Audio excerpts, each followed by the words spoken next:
very, very definite attitudes toward every phase of alcohol, toward alcoholics, toward alcoholism, even toward drinking, toward drunkenness. In fact, toward alcohol itself.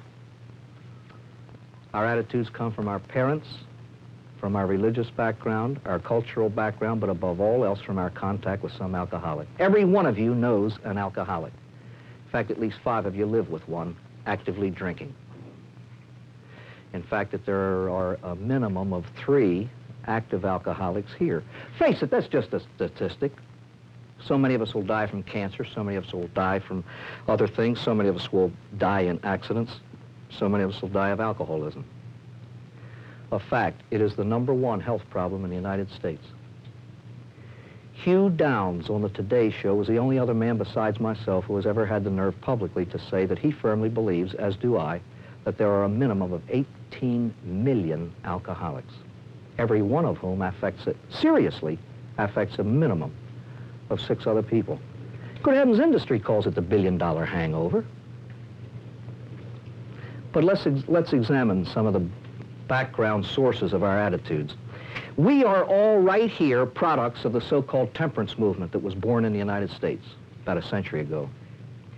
They went very quickly from temperance to abstinence. Because, you see, they went from a condemnation of alcoholism and alcoholics to the next very logical step, condemnation of drinking, and then those who drink. And then a kind of insanity. Intelligent people passed a moralistic judgment on an inanimate object. Alcohol is evil. And some of us were raised with that notion. This is very intimately wrapped up in our religious background. Orthodox Jews hardly know what you're talking about when you mention alcoholism. They are raised, 1, with proper attitudes, and 2, they do not tolerate drunkenness. You get drunk once as a Jew, and then you're accused of being drunk like a Gentile. Race. Let's take the Jews. They are raised almost from birth and have been for centuries on wine. The American Indian had no past cultural usage of alcohol. He was a sitting duck for alcoholism. We're all here old enough to remember the Saturday afternoon B movies. The chiefs called it firewater. The West was not one with the Winchester rifle. It was one with barrels of whiskey. It wasn't Bill Cody and Bat Masterson and Wyatt Earp and Wild Bill Hickok conquered the West. It was Jim Beam and I.W. Harper and Old Granddad and a few of those fellows. Let's take this aspect of it. Islam forbids the use of alcohol. American Mormonism forbids the use of alcohol. Of Arabians who drink, 1 out of 3 becomes an alcoholic, and of Mormons, 1 out of 2. Because those who drink, drink with guilt. The attitudes in this country, good heavens. Go to a football or baseball game and watch the reactions to a drunk. There is no single reaction. Some people laugh nervously, others say, isn't that funny, etc., etc. Dean Martin says whiskey, and everybody falls apart laughing. The Jew just sits astonished at such a thing. You know, would you laugh when automobile is mentioned? But again, above all else, our attitudes are formed basically by our contact with some alcoholic. There's a nurse in Baltimore who has done about 12 years of work in emergency rooms. Her definition, which she gave at a seminar about 2 years ago, what's an alcoholic? Hers was this: an alcoholic is my uncle. No parents, she was raised by an aunt and uncle. The uncle was an alcoholic. He was also the world's worst. Wife beater, child beater, and so on. Significant was this: that's what she saw every time a sick alcoholic was wheeled into the emergency room. That's the way she treated him. Alcoholism is the oldest disease known to mankind. It is the most complex and the most devastating. It affects every single facet of the human person: body, mind, emotions, and soul. And it's the illness about which we know the least. Face it, ladies and gentlemen, what you know is what you see. And what you see is alcoholic behavior. And face it, it's obnoxious. What we don't see is what we don't see of an iceberg, what's hidden. Most of us are enamored of causes. with this in mind, and we waste billions on psychiatric treatment which is given and received at the wrong time. I'll discuss that a little later. But what happens is this. Our reasoning says if he knows why he drinks, the problem will disappear. Now, let me ask you this. Do any of you ever go to a dentist? Doctor, this tooth is killing. Tell me why it hurts. You don't. Get the drill. Get the drill. Make it stop hurting. You may indeed know the molecular structure of all the goop that goes into your mouth and the composition of enamel and pulp and dentin and everything else and the interaction of the two. So what? That does not make it stop hurting. And knowing why he drinks doesn't make an alcoholic stop drinking. After he has stopped properly, knowing why he drinks may keep him sober. But it has little or nothing to do with getting him that way. But again, I'm getting ahead of myself. Of the 18 million alcoholics in this country, there are about 500,000 sober ones. The fact, 1 out of 36 gets well, the other 35 die. They just die. So what we're here for this morning is to find out a little bit about alcohol and then about alcoholism. And as was indicated, the information is not I can boast of it because it is not my own. It came from a little doctor who was himself a recovered alcoholic. He lost everything because of his drinking, beginning with his license to practice medicine. From there, he went down. And he wound up in the gutter on Michigan Avenue in Detroit. But he got well, and he went back to the top of his profession with this difference. He dedicated the remaining years of his medical life to the treatment of alcoholic patients, and he treated over 6,000 of them. Now, this little man knew what he was talking about. And even though the problem is complex, the answers are very simple indeed. And I hope that just as I was, you will be impressed by the genius of this man's simplicity. I think that in this realm, our brains get in our way. I have noticed this personally in AA. I have met many people too smart to get sober. I've never met one too stupid to. Never. The trouble with the human animal is his brains get in his way often. Anyway, Doc Green used to begin at the beginning. The things we drink and why. It is important to know. The first thing that crosses human lips is water, and it is drunk to fulfill a need. Slakes thirst. It's drunk for the simplest of reasons. The second thing is milk, and it too is drunk to fulfill a need, the maintenance of health. You remember from your high school biology classes, the scientist classifies us as milk drinkers. That's what we're called in textbooks. We are mammals, from the Latin word mama, breast, the source of milk. These two beverages, since necessary, are quite natural, but we drink other things for other reasons. We're introduced, usually when we are young, because of a preference for sweetness in the taste buds that are very young, with something sweet. Soft drink, hot chocolate, cocoa, anything. And the reason, again, is a simple one. It's different from these two, but it is still simple. Did you ever notice that most professions or disciplines have their own jargon and vocabulary with which they try to dazzle the rest of the world with their intellectual footwork? You know what the scientist says? This is drunk for oral gratification. Now, that's a 7-cent phrase. It means it tastes good. And that's exactly why it is drunk. It pleases a desire. It simply tastes good. Then we come to the first beverage. It contains a drug, coffee. And the drinking of coffee is learned. You know why we have to learn to drink it? It's not necessary and doesn't taste good. Well, why in the world do we learn to drink such a thing? Well, the first reason is the simplest of all, curiosity. The big people drink it and don't give us any. And when we get old enough to ask, we're told we can't have it. When we ask why, they say it's not good for you, so we want some.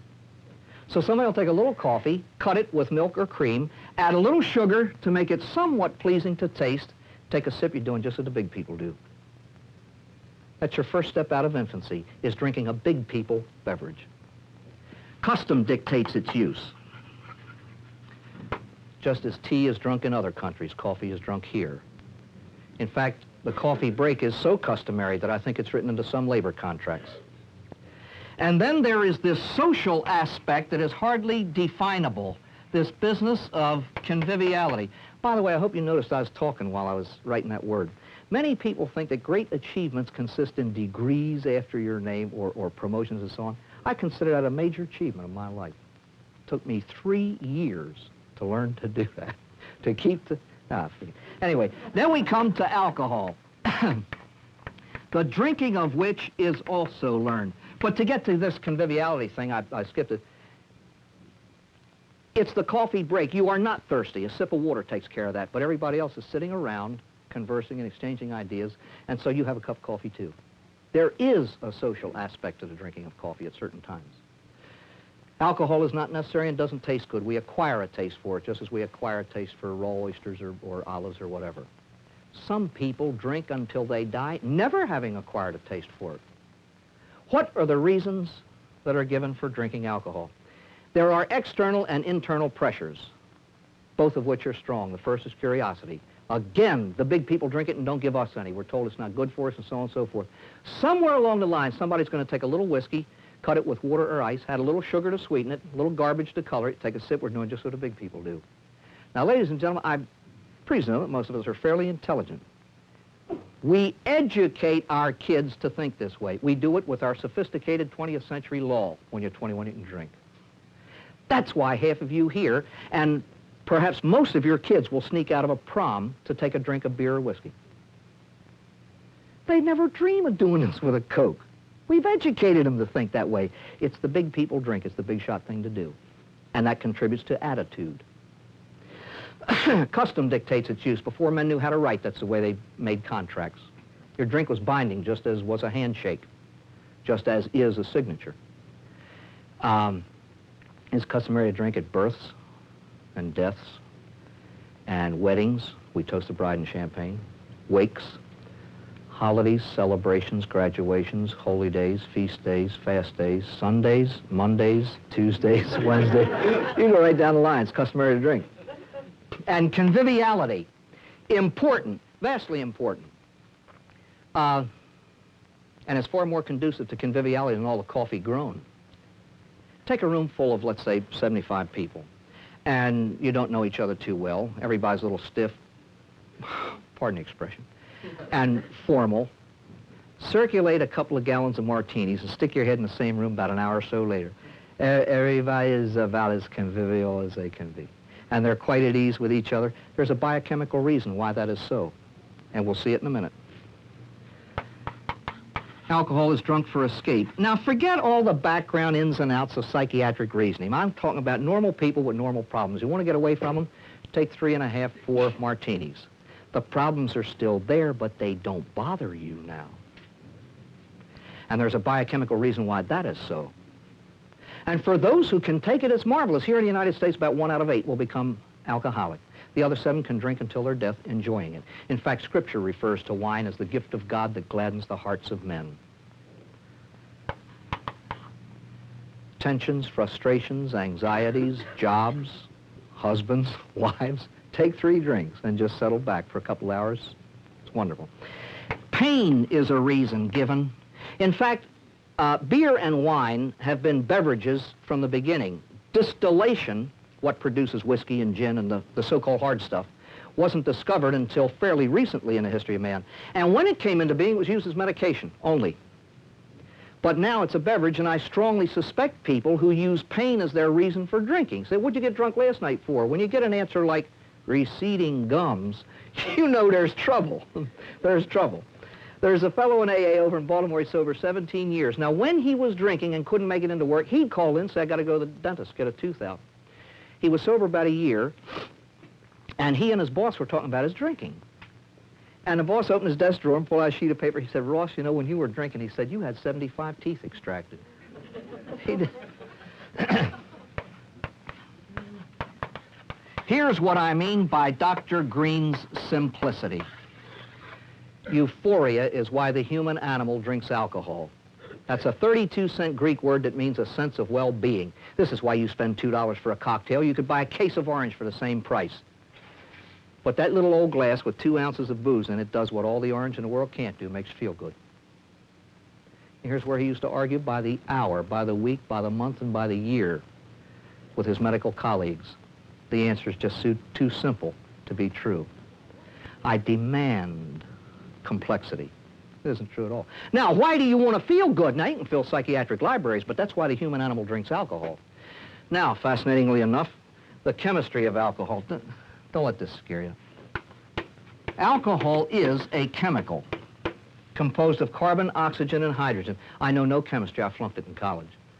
I know that H2O is water and K9P comes from the south end of a dog, and that ends my knowledge of formula.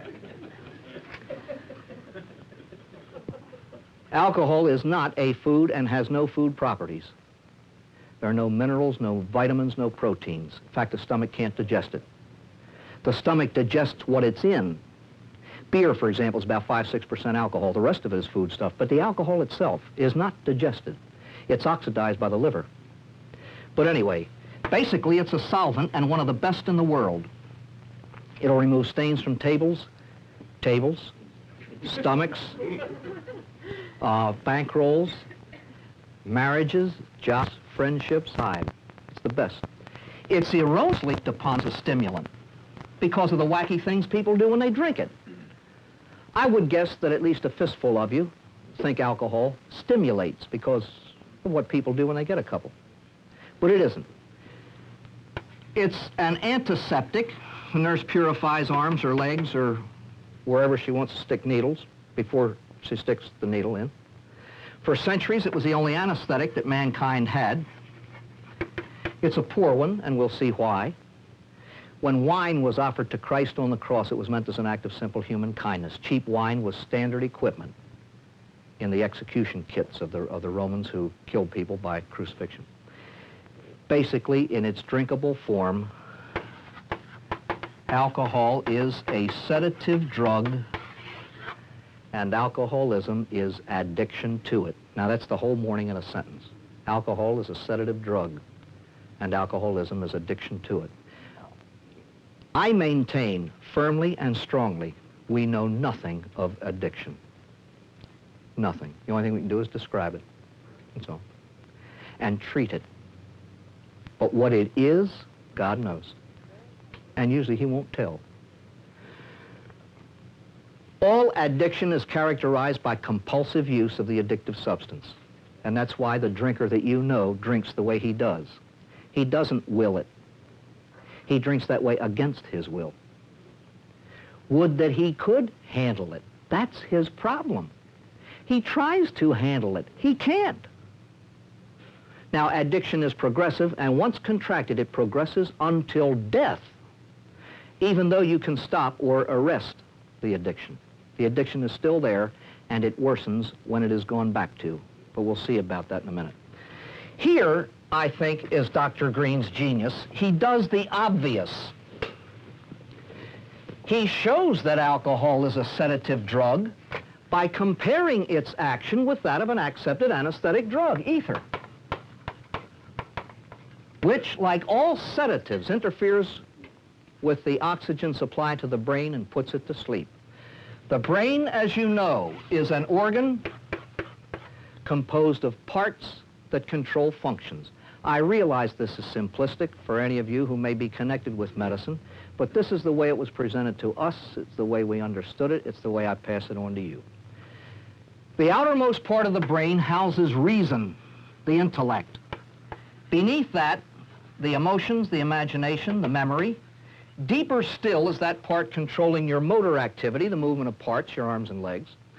There are the semi-voluntary functions, like the blinking of your eyes. At times you have control over it, at times a gust of wind, you blink involuntarily.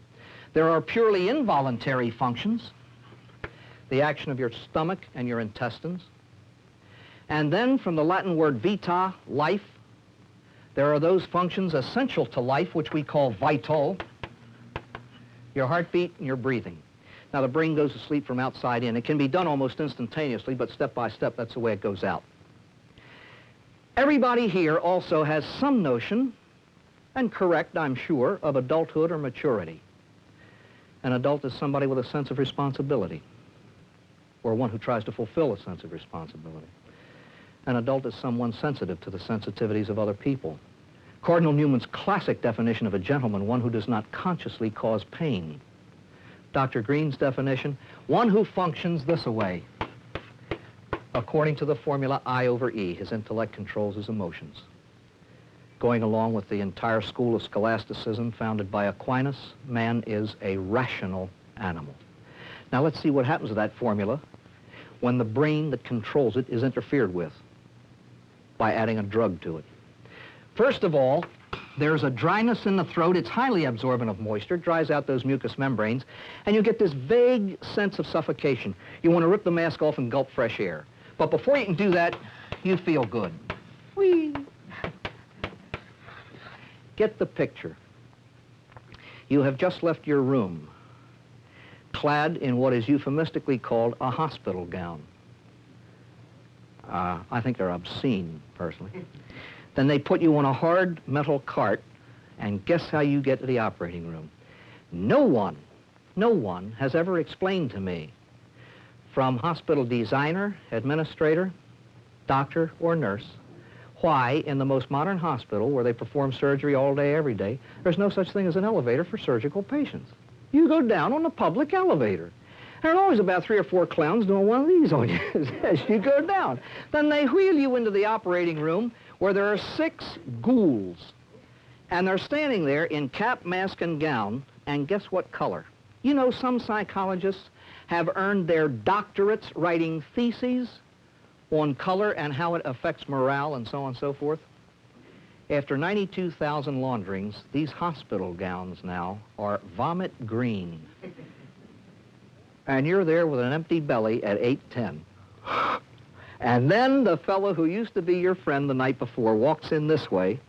They're going to stick a knife in his hand. He's going to stick it in your belly in about 30 seconds, and you couldn't care less. If the nurse were to bend over and say, you know, we're going to have to remove that whole arm, you'd say, take them both, I've got legs. You would. It doesn't bother you. And the reason is the simplest in the world. The first part of the brain that is hit is what would make you feel bad. Reason. It's now gone. In fact, they give you a needle before you leave the room. You're half flaky by the time you get down there. So it's I over E except after D. Add a drug and watch what you get. This is highly important. Control over the emotions is now gone. What happens is they come out. You have a reversal of the formula and immediately enter an excitement stage. And with your motor activity affected, since you could harm yourself, that's why that sheet's wrapped rather tightly around you, and that's why the medical personnel are now standing close to you. Watch this. The emotions have come out. This is why you say wacky things. This is also why medical ethics forbids them to bear outside that room what you bear inside it. And the reason is the simplest in the world. When the emotions come out, they do not come out, let's say, normal, if there is such a thing. They come out drug affected because that's the next part of the brain hit. They come out drug affected. Now let me ask you a question that might sound silly and stupid, but it's very valid. How many of you listening to a patient babble on a table in an operating room would say, good heavens, he needs a psychiatrist? What would you think of psychiatrists who go wandering from operating room to operating room trying to apply psychiatric care? You say they need help themselves, and you'd be right. But just bear that in mind for a minute. You may or may not get sick. That's neither here nor there. Since these 2 things are dangerous, they try to slam you through them as quickly as they can. There is, however, a nurse there with a basin to catch anything you have to offer. Normally there won't be. They keep that entire intestinal tract empty. Beginning the night before,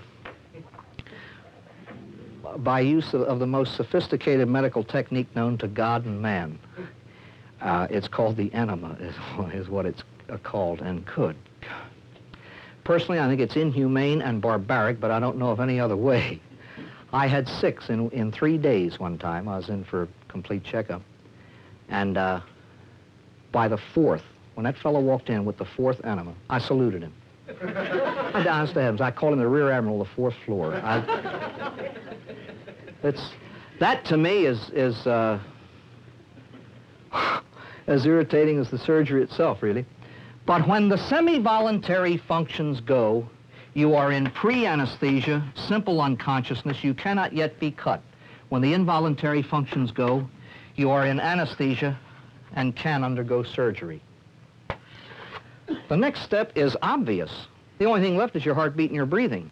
And I have heard every surgeon who has ever been to one of these meetings has always come up afterwards. He says, I wish to heavens people would realize that despite the nature of the surgery, if you undergo any surgery by general anesthesia in which your brain is sedated down to here, there's no such thing as minor surgery. You're as close to death as you will ever be.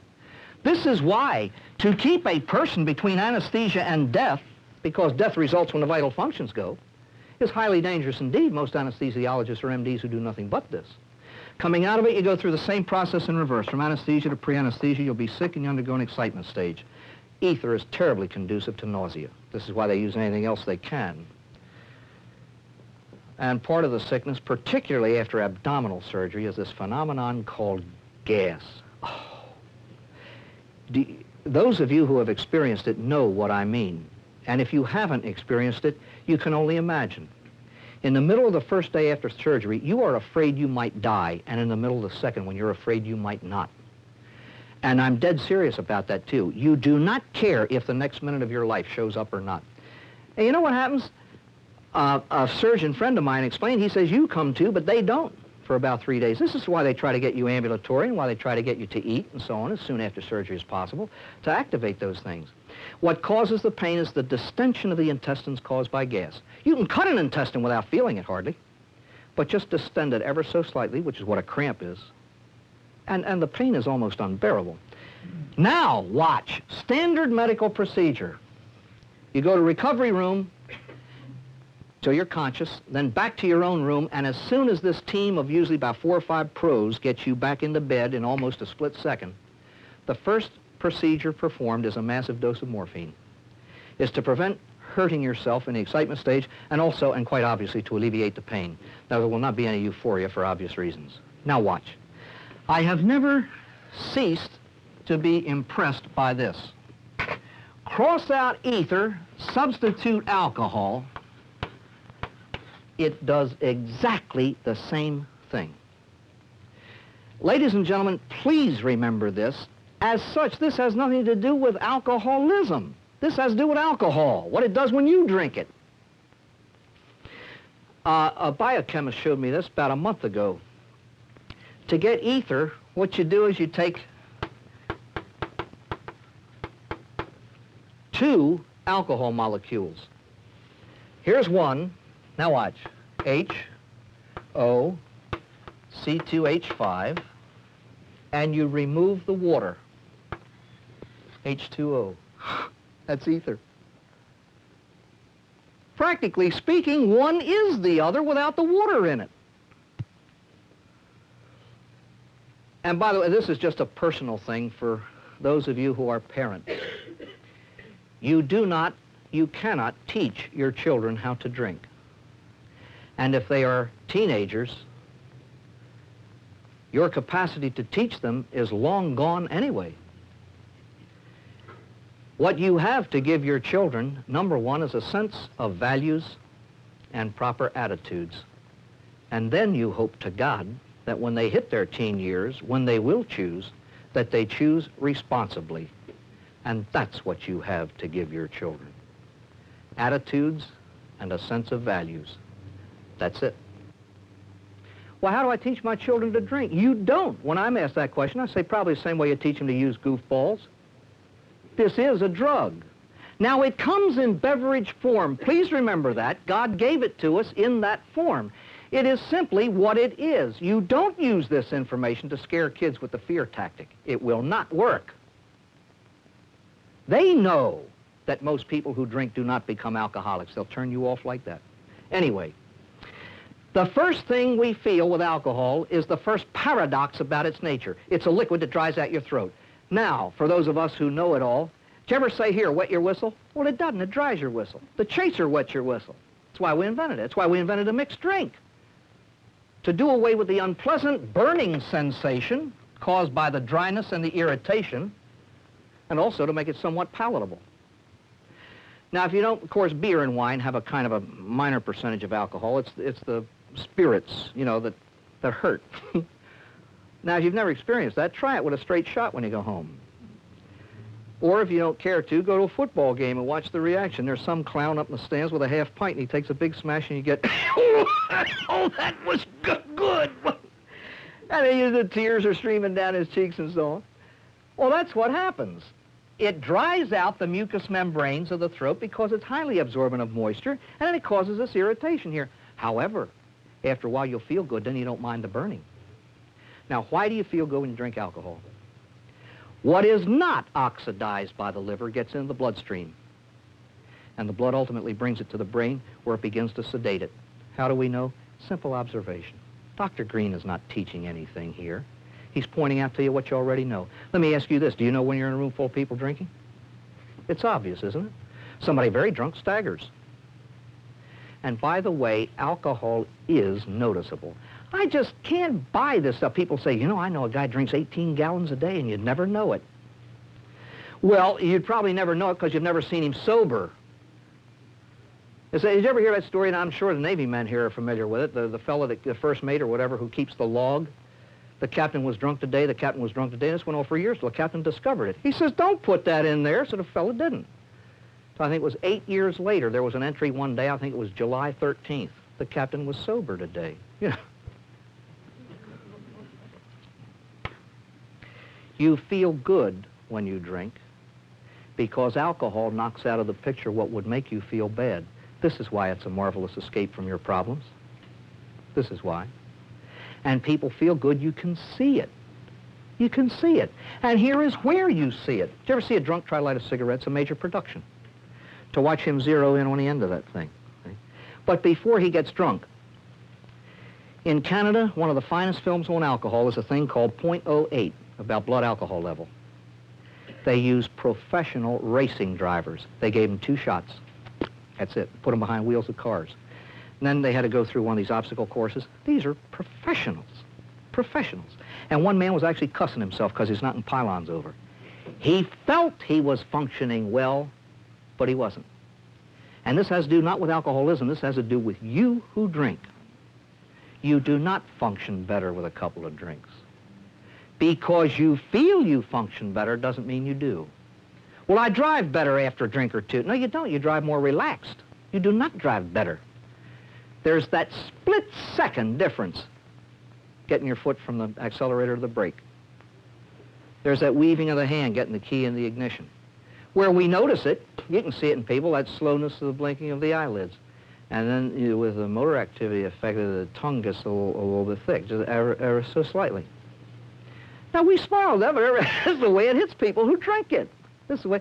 Here's a fellow, he comes home from work. Now, he's not really a drinker, but they're celebrating something. He's with some of the fellows. He has about 9. Well, of course, he walks in an hour and 3/4 late. The dinner is burned. She's furious. She says, you've been drinking. He stands there swaying. And he says, well, I mean, just how can you stand there with your face hanging out that way and accuse me of drinking? He thinks he's functioning perfectly. So do you when you drink. So do you when you drink. Now watch. We see funny behavior in drinkers because the emotions are now up here, all right? And previously intelligent people are now saying real nutty things and repeating themselves. Now, if you want to know what I mean, go to your next cocktail party and don't drink. After about 3/4 of an hour, you either want to throw up, go home, or get drunk yourself, just to take it. Significant is this.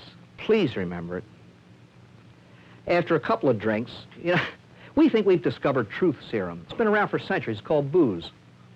And the Latins, 8,000 years before Christ, had an expression, in vino veritas. In wine, there is truth. You want to know what somebody drinks, give him know what he thinks, give him 4 or 5 drinks. In other words, fear is out of the way, the inhibitions are gone, but you're not yet down here. And so you talk freely. However, after a few more drinks, now watch, please. When the emotions come out, they come out drug-affected. They come out drug affected. We are looking at goofy emotional behavior. Now let me ask the same question that we laughed at before. How many of you have ever looked at a problem drinker and said, he needs a psychiatrist? And how many people in high places have spent fortunes on valuable personnel sending them to psychiatrists who are very wise by, well, no, that's neither here nor there. But just let me ask you, what do you think of a psychiatrist who would never dream of trying to treat somebody under the influence of ether, but tries to drink actively practicing alcoholics? This is important. I'm not saying that psychiatric therapy isn't necessary. What I'm saying is this, that first, sobriety. He does not need psychiatry now. He needs to get sober to find out if he needs a psychiatrist. How would you know whether a patient on an operating table needs psychiatry for his personal, emotional, and mental problems? You say, for God's sake, get the ether out of him and examine him.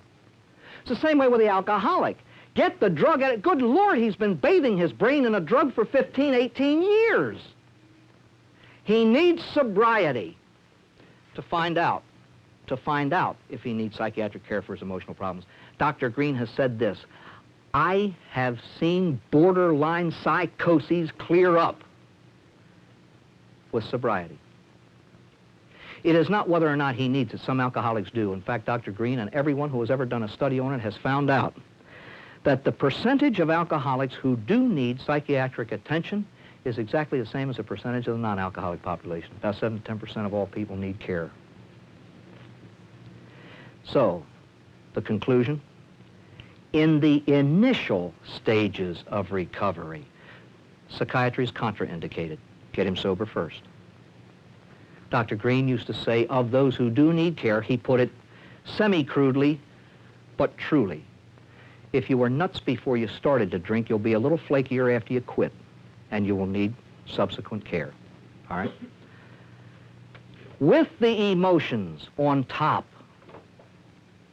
affected by the drug alcohol, this is what we see. Whatever you are basically here, exaggerated. There's the jocose type. The life of the party. Very shy. Can't get through his own name, making an introduction. Give him 5 drinks, he's on the piano leading the songs. There's the bellicose type. The little teeny fella with the Julius Caesar complex. Very quiet, very subdued, very shy, very diffident. Give him 8 or 9 bangs of this liquid moral courage and he's going to challenge the entire bar. As we say in AA, you can spot them. They're usually the new men with the new teeth.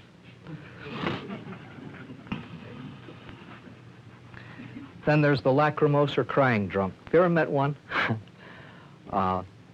If you'd like to, you put on a Roman collar and get on a train. You get in the last seat, way back as far as you can get. And after the train pulls out of the station, about 3 minutes later, some clown steps in from the club car and he spots that 1 square inch of white.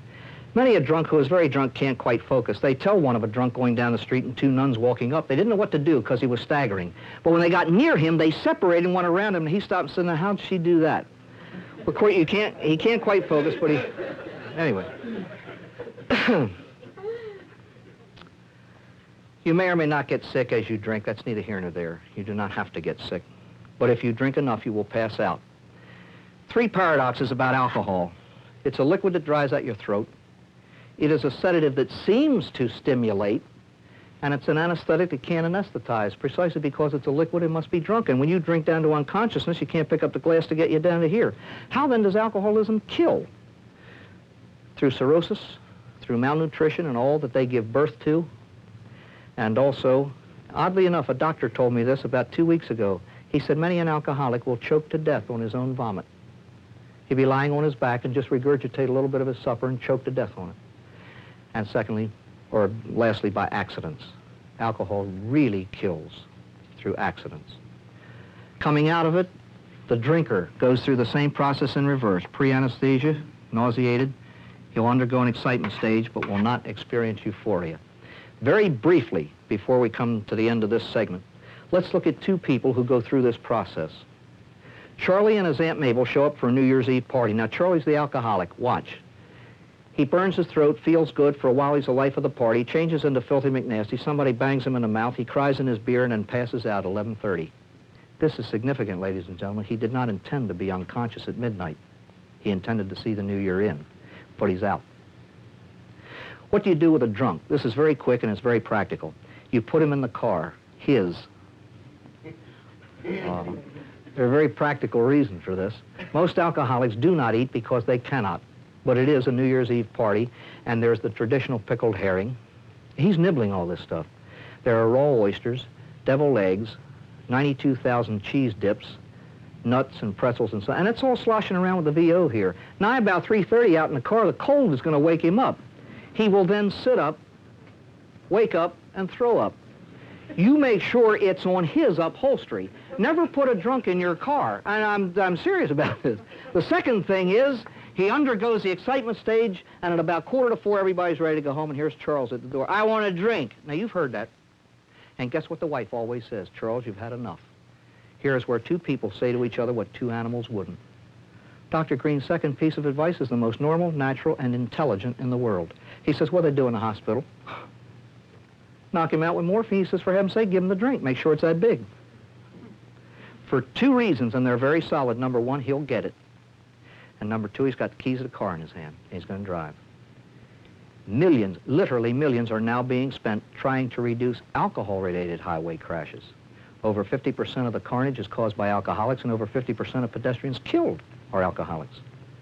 All right, now Charlie's out of the way. Let's look at his Aunt Mabel. There's one in every family, ladies and gentlemen. She's strong-willed. She can't understand his addiction because she doesn't have it. And most non-alcoholics can't. They can't. It's like me and gambling. I do not understand gambling. I can grasp it up here, but down in here it means nothing. I just can't. I don't understand it. There are 5 addictions, you know. Narcotics, alcohol, food, and then the 2 purely psychological ones, gambling and work. Did you ever go into a lady's house and she empties the ashtray 17 times? Seriously. And you don't smoke? But anyway, Mabel, watch Mabel. Mabel is strong-willed. She's got all the questions. Charles, where's your self-respect? He's been looking for it for years. Why don't you drink like other people? This is at the heart of the matter. He tries and can't. She's the type who wakes up in the morning, looks at her hair in the mirror, and says, part. And it does. It does.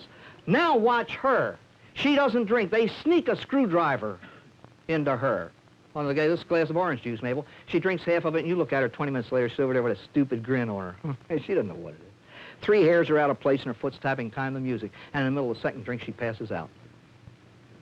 Both of them drank down to... By the way, most people who drink down to here for euphoria. They get it, and that's the way they drink till they die, with perhaps an occasional drunk thrown in. It's no more problem to them than man to moon. Now, here are 2 people who drank down to here. Charlie's the alcoholic. Now, what is an alcoholic? And we'll go into the symptoms now. So if you want to take a break now, we can do it. Okay? Everybody here also has some definition of alcoholism in mind. Everybody does. And usually, as with addiction, our definition of alcoholism will be descriptive. And it'll be based on your past knowledge.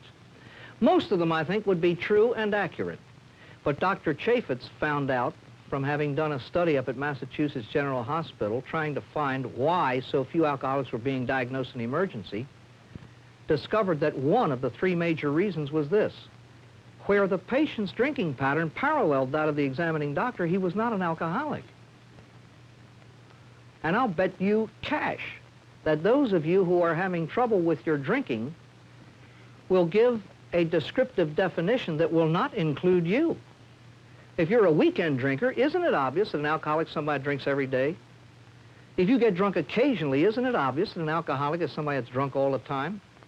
If you drink daily, isn't it true that an alcoholic is somebody drinks in the morning and you don't, etc., etc.?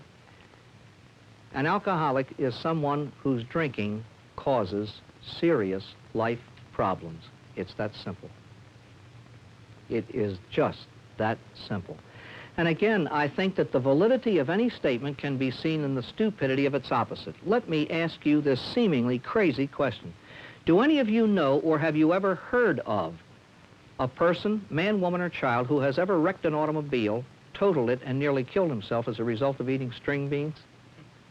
Have you ever heard of that? We've all known people who've nearly killed themselves because they were drunk. Now, you can wreck a car for many reasons, but if alcohol is the reason, alcohol is a problem.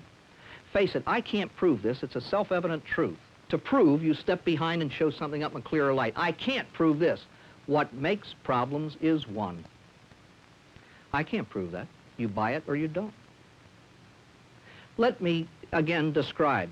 There's a young fellow in Jessup's Cut. He is serving 20 to life. He has no left arm. Started to go to AA meetings because his cellmate did, that's all. Wanted something to do. He had no more notion of alcoholism than man to moon. But while there, he heard what makes trouble is trouble, and if your alcohol causes trouble, it's a problem with you. This boy got drunk 3 times in his life. The first time he lost his arm, the second time he lost his family, and the third time he committed a crime that lost him his freedom. He concluded correctly he was an alcoholic. But how many of you have ever looked at someone in the family, someone you work for, someone who works for you, and said this totally insane thing? Well, yeah, he drinks, but he's not that bad yet. Now, he's not what bad yet? He's not what bad yet? You wait till he's dead and perhaps conclude he had a little trouble with his drinking? This is the insanity behind misinformation in this field. There is no field on earth in which the half-truth results in more tragedy than this one. If you, honest to heavens, believe that alcoholism is a disease, then it's diagnosable and treatable. Some symptoms of alcoholism, and if you know a few of these, you can write the rest of the story on any alcoholic that you know. It's just a question of details. Hold on to your chairs. All alcoholics drink too much. You say, well, good heavens, I know that. This characterizes all alcoholics, an excessive drinking pattern. Now let me ask you this, how much is too much? Oh.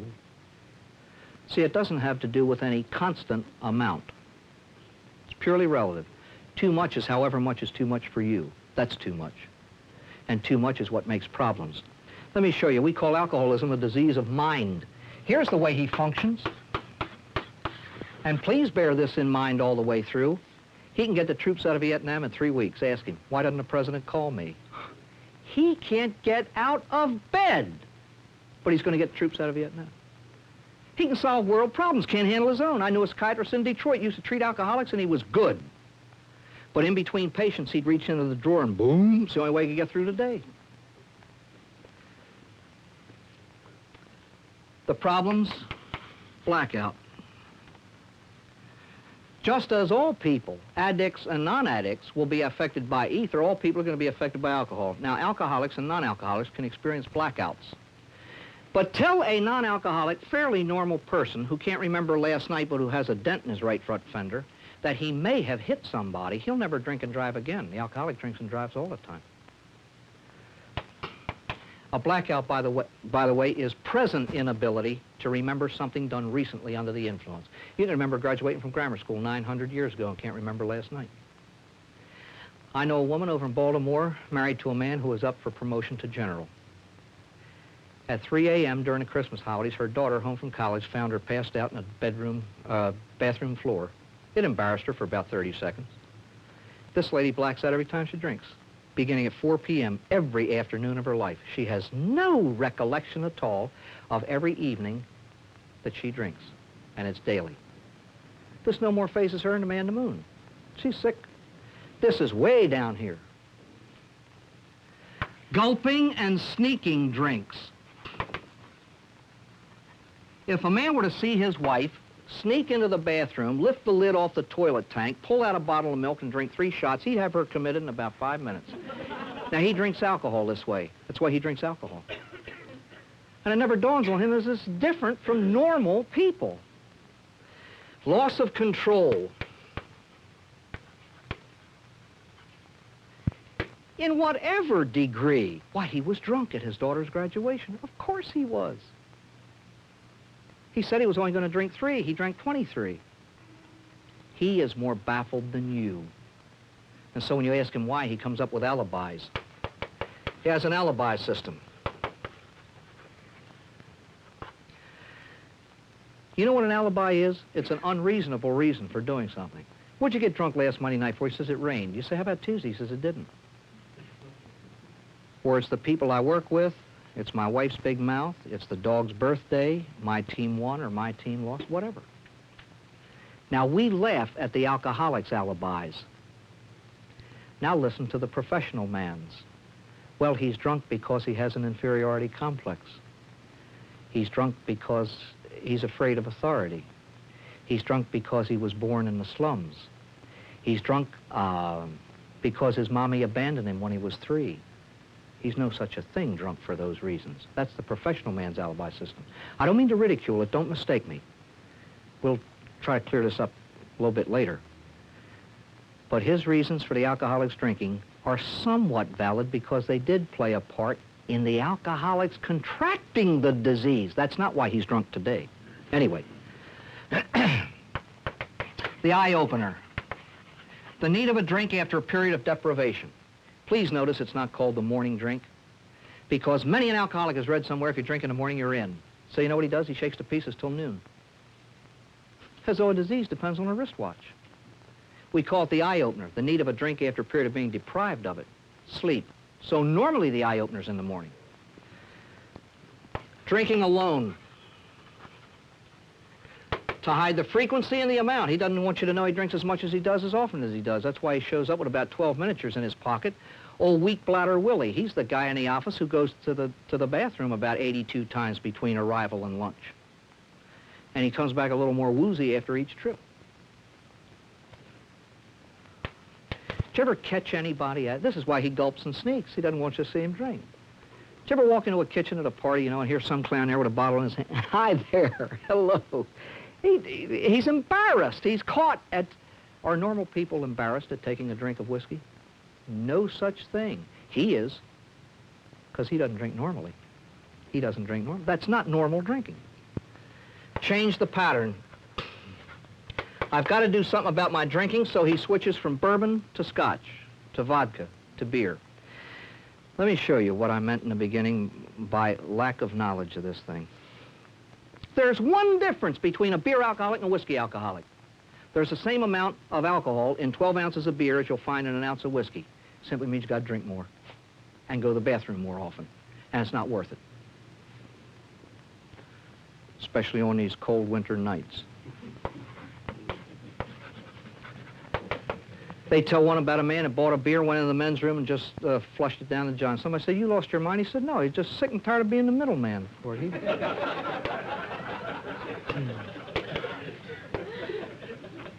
Antisocial behavior. Let's put it this briefly and this simply. Have you ever said of someone you know, he's a wonderful fellow when he's sober? Best worker when he's here. That's it. Now, what do we mean by antisocial? Many parties are enhanced by inviting some specific person who gets half slopped up and entertains everybody. Not obnoxious at all. He's simply funny. There's a difference between standing on a piano and leading the songs and busting into a neighbor's house on a Saturday afternoon after 19 rounds of golf and hopping up on his piano with your golf shoes on and then puking on his rug. This is gross, and this is frowned upon. This is antisocial and has repercussions.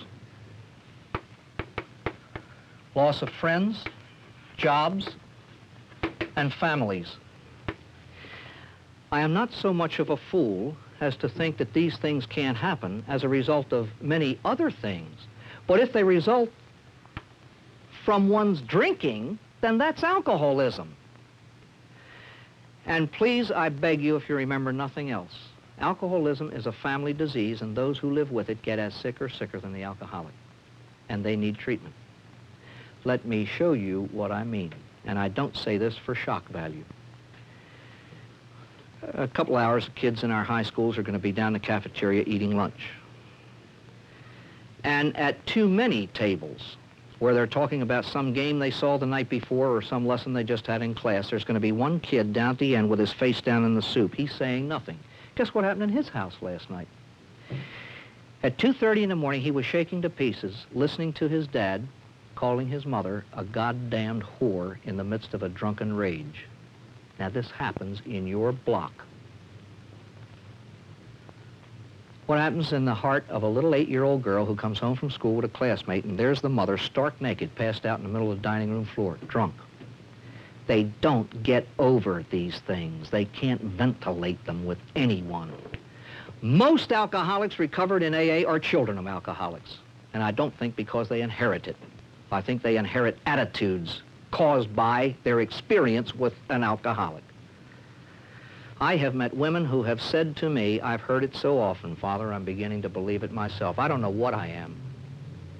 First of all, they're guilt-ridden because they blame themselves for the husband's drinking. This is fantastic. Alcoholism is indeed a result of a combination of causative factors. It's not biochemical purely. It's not psychological or psychiatric purely. It's not emotional purely. It's a combination of all these things, and they differ with the individual. Alcoholism, in turn, is productive. It's a symptom, but it's not just a symptom. That's the half-truth. Because with this goofy word symptom in mind, we have focused on the causes and not the problem. Two men, one a New York stockbroker and the other a physician surgeon from Akron, Ohio, said, let's treat the alcoholism. And they did, and they found out what it was causing, cleared up when it cleared up, and now they were able, with proper therapy, to face life without the chemical. How many of you have discussed the drug problem with a drink in your hand? The most overused drug on earth is alcohol. It's alcohol. Anyways, doctors and hospitals. You got cirrhosis, drink again and you'll die, so he stays sober out of fear. But when he drinks again, after a protracted, prolonged period of sobriety, he winds up on a bender or a binge, and he wonders what happened. Remember what I said in the beginning? Addiction is characterized by compulsive use, and once contracted, it progresses till death. When an alcoholic, after 10 years of sobriety, drinks again, he does not begin at the beginning, and he does not pick up where he left off. He picks up where he would have been if he had been drinking all that while. Why is this? Nobody knows. It's simply an infallible fact.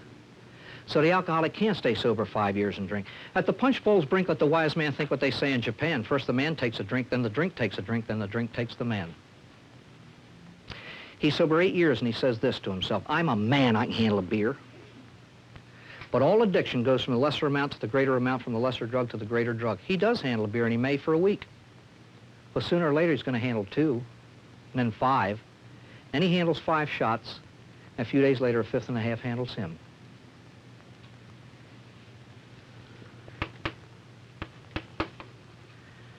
Tremors, the inner shakes and screaming for a drink, is indicative of a positive cellular craving for the drug without which he cannot operate normally. This is an infallible sign of addiction. And ladies and gentlemen, that is why alcoholics drink. They don't drink because it rained or didn't, nor do they drink because of an inferiority complex. Darn it, that caused the drinking. But they drink today as a result and symptom of their illness. In other words, and briefly, and those of you who are writing can write it down, alcoholics drink because they are alcoholics. It's the nature of alcoholism to use compulsively alcohol. In other words, alcoholics drink because they can't not drink. It's perfectly true that an alcoholic's freedom is missing and gone between drinks 10 and 11. I maintain that he's not free before the first drink. The farther away the alcoholic is from his last drink, the closer he is to his next one. It is simply a question of time. And when it happens, we get down to here to try to explain it. The explanation is in the nature of his addictive nature. Protect the supply. If you know anybody that hides bottles, you know an alcoholic. People don't hide milk. They don't hide orange. Remember Days of Wine and Roses? This kid hid one from himself. He hid it and then blacked out. Unreasonable resentments. Here's a wife been living for 15 years for this, and she's totally bewildered now. If I say yes, I'm wrong. If I say no, I'm wrong. See, he's running out of alibis, and he needs a reason to drink. He's drinking compulsively, tremendously now. He doesn't know why, and he's getting flaky. So he comes home and he provokes her to anger. And when she yells, he drinks. He resents unreasonably. Nameless fears and anxieties. The louder the mouth, the scared of the man. Alcoholism teaches one thing to its victims: how to be scared. Till we come to the end of the line.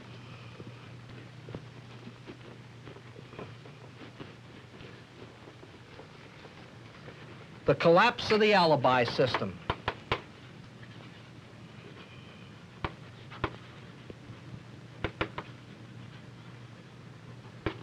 The tragedy for 35 out of 36, death occurs before it does. You know what that is? It means the alibis disappear. I didn't get drunk last night because the Colts won or lost. They didn't play. I didn't get drunk because of her big mouth. She's gone. It's not the people I work with. I don't work. And it's not the dog's birthday. He's dead. I drank because I couldn't help it. I had to drink. He has looked into the mirror of self and seen what is there. He reaches his moment of truth.